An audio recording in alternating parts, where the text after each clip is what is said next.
4h03. A gente abre essa hora te contando que o senador do Paraná, Sérgio Moro, do União Brasil, e o ministro da Previdência, Volney Queiroz, bateram boca hoje em audiência no Senado. O ministro foi convidado para prestar esclarecimentos sobre fraudes naqueles descontos não autorizados por aposentados e pensionistas em benefícios do INSS.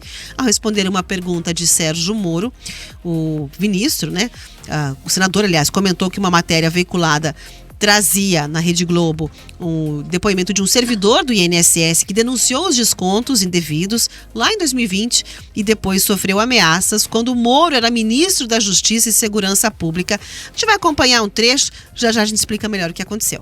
Houve uma liberação de recursos bloqueados, descontados de aposentados, 34.487 de associados da CONTAG, isso em novembro de 2023, quando já havia também as denúncias de fraude. E houve uma ação, pelo menos segundo divulgação da imprensa, do ministro Lupe para que fossem desbloqueados. Vossa Excelência participou desse fato? Não participei e não tenho delegação aqui do ex-ministro Lupe para defendê-lo. Mas se Vossa Excelência voltar um pouco no tempo, ontem, por exemplo, eu estava assistindo o Jornal Nacional e houve uma denúncia de um servidor em 2020.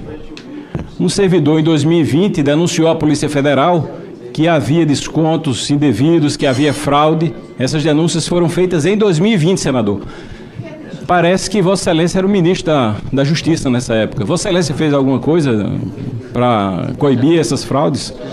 Os fatos nunca foram informados a mim como foram informados a Vossa Excelência expressamente na reunião lá em 2023. Alguém se omitiu aqui foi Vossa Excelência. Vossa Excelência como ministro também não acompanhou, não tinha conhecimento? Não chegou ao meu conhecimento, mas a de Vossa Excelência chegou. Não chegou ao meu conhecimento, agora Vossa Excelência como ministro... O senhor ouviu na reunião, ministro? Na reunião foi informado sobre as fraudes, Vossa Excelência não fez nada. Eu não tinha que fazer nada. Vossa Excelência era a pessoa de confiança de Carlos Lupe e continua no ministério. Senador, eu não queria ficar aqui nesse bate-boca com Vossa Excelência, mas Vossa Excelência como ministro da Justiça tem muito mais obrigação de saber do que eu como secretário. Vossa Excelência quis me acusar de algo agora impróprio, porque Vossa Excelência Vossa Excelência estava no ministério onde teve a fraude, secretário executivo... Senador Sérgio Moro, presidente, foi nosso governo que chamou a polícia. É um depoimento, como é que é acusado? Senador Rogério, nosso governo foi que chamou a polícia. Senador Rogério, eu tenho...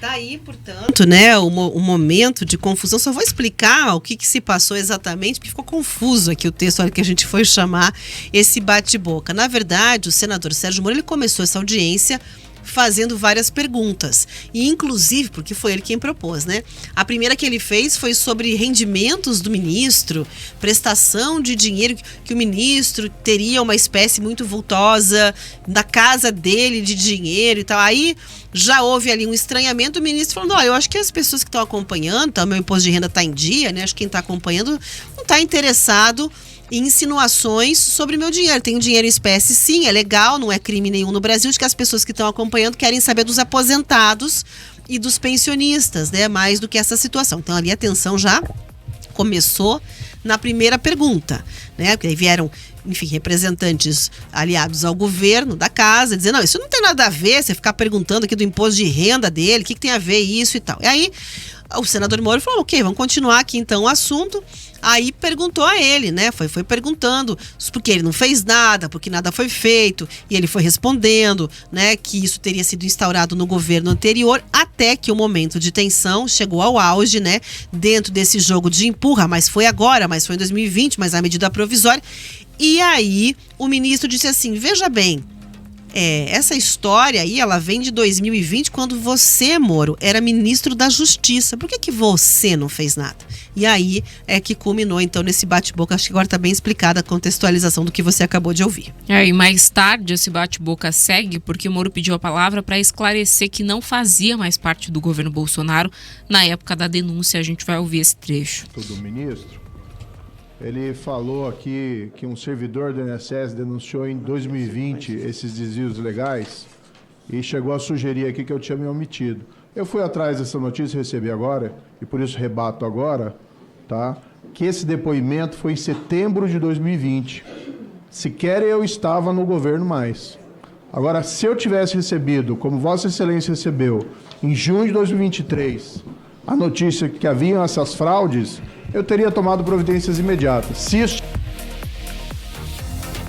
A denúncia foi promovida pela Comissão de Transparência, Governança, Fiscalização e Defesa do Consumidor do Senado. Moro foi um dos autores do convite. Ao longo da audiência, Volney Queiroz tentou afastar o governo Lula das fraudes com descontos em aposentadorias e pensões pagas pelo INSS e diz que vai às últimas consequências para apurar as fraudes.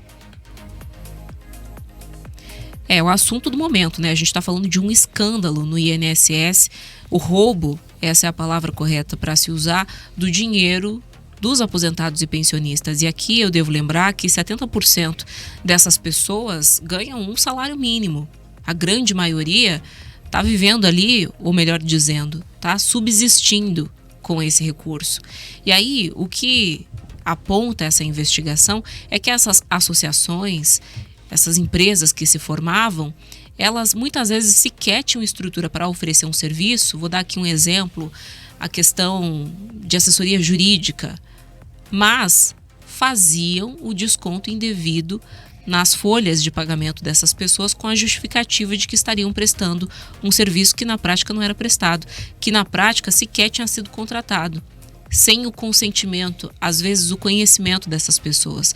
Porque algumas delas, a gente deve destacar, sequer tem ali um acesso à internet ou sabe lidar com aquilo, checa aquela folha de pagamento, já tem um benefício há anos, então não entende bem a correção ou quanto deveria estar ganhando, e 20, 30 reais até 70 reais, que era ali a média dos valores que eram debitados, passa despercebido.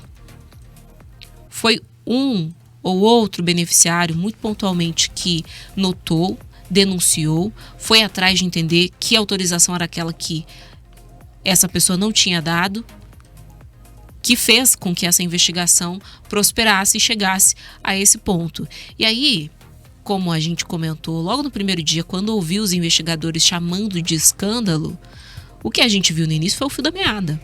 As coisas vão surgindo.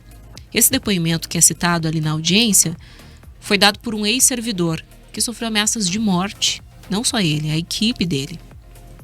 Porque descobriu...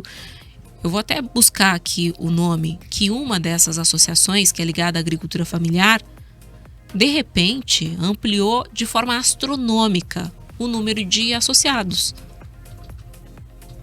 E aí, quando eles foram atrás de entender o porquê e apontaram que existia ali uma irregularidade, foram ameaçados de morte. Por que essa investigação não prosperou lá atrás? A gente está falando de 2020. Segundo a investigação, esses descontos indevidos começaram em 2019. O atual governo, que é quem tem que dar a resposta, o Volney, que está ali diante dos senadores, nesse caso da audiência, está há pelo menos 2 anos ciente dessa situação. Por que isso não foi cessado? É a pergunta que todo mundo se faz. E a dimensão desse escândalo é tão grande que muitos aliados, inclusive aliados, não só opositores, dizem que muito provavelmente deve inviabilizar a candidatura de Lula em 2026. Pode sair candidato à reeleição, mas vai ser reeleito? Vai conseguir, em pouco mais de um ano, reverter essa situação, esse cenário? Porque é um escândalo de corrupção diferente daqueles que a gente conhece, que o roubo vai ser feito de uma estatal, de uma empresa que tem um caixa particular, privado. De todo modo, ainda é recurso público, mas a gente está falando de um roubo direto ao bolso dessas pessoas, de milhares de pessoas, e não são só elas diretamente afetadas, que muito provavelmente vão pensar 2 vezes em quem vão confiar o voto nas próximas eleições. É a família dessas pessoas. A restituição desses valores, o pagamento começou a ser feito ontem, na verdade. Tem lá a lentidão, o governo falou que as pessoas podem ter tranquilidade, calma, porque não vai acabar, não tem um prazo final para que possa ser feita essa contestação, esse pedido de reembolso daqueles que tiveram descontos sem a devida autorização.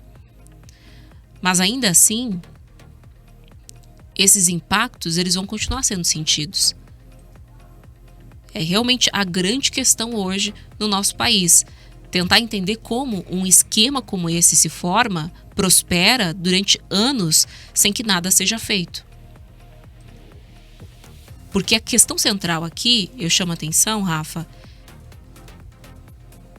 é a venda, não sei se é essa palavra, o vazamento dos dados desses beneficiários. Como é que todas essas entidades fraudulentas tinham acesso a essas informações? A gente está falando de fraude, não é à toa que 5 funcionários do INSS foram afastados. Essa é a questão central. É sobre isso que agora a gente tem que se debruçar, mais do que corrigir o erro com a devolução desses valores, tem que ser feita uma investigação aprofundada, entender quando isso começou, como começou, quem são os responsáveis, por que ninguém cessou esse processo até agora e, principalmente, o que é preciso ser feito nesse país para que a gente tenha segurança de dados. Porque hoje, a maior parte dos brasileiros já sofreu algum tipo de golpe online. Você não pode confiar num link que te enviam. Você não pode confiar numa senha que você cria, que você coloca na nuvem. Mas você não poder confiar no gov.br, você não poder confiar no portal do INSS, nos dados que são disponibilizados pelo governo, nas plataformas do governo. Então, entender como funcionou esse esquema criminoso, quem deu origem a ele, quem possibilitou que ele se mantivesse até hoje, é fundamental. A gente está falando de funcionários que eram ameaçados de morte. Tem muitas perguntas e respostas a serem dadas, serem feitas e serem dadas. Essa audiência é só o começo, Rafa. A gente vai acompanhar muito de perto, principalmente a investigação que é feita pela Polícia Federal, que foi o estopim, né, o que deu origem a todo esse escândalo que agora movimenta toda a política brasileira.